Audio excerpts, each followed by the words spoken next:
صحرا میں ایک عبادت گزار زاہد تھا۔ حاجی وہاں سے گزرے تو اسے اکیلے گرم ریت پر مصروف عبادت دیکھ کر حیران رہ گئے، کیونکہ صحرا کی گرمی ہلاک کر دینے والی تھی۔ وہ اس قدر تکلیف دہ مقام میں اپنی عبادت میں اس قدر خوش تھا جیسے کہ کوئی سبزہ و گل میں مسرور ہو یا جیسے براق کی سواری پر ہو۔ وہ خشوع اور خضوع اور عاجزی سے بھرا ہوا اپنے دوست سے استغراق میں کھڑا ہو کر راز و نیاز کر رہا تھا۔ وہ گروہ کھڑا ہو گیا کہ درویش اپنی نماز سے فارغ ہو جائے۔ جب وہ استغراق سے نکلا تو انہوں نے دیکھا کہ اس کے ہاتھوں اور چہرے سے وضو کا پانی ٹپک رہا ہے۔ انہوں نے اس سے پوچھا، یہ پانی کہاں سے آیا ہے؟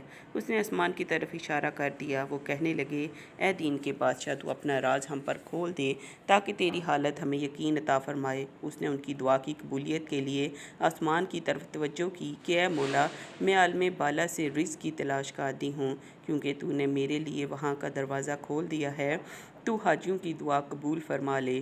اتنے میں ایک ابر آیا اور اس نے برسنا شروع کر دیا۔ ہر جگہ پانی پانی ہو گیا۔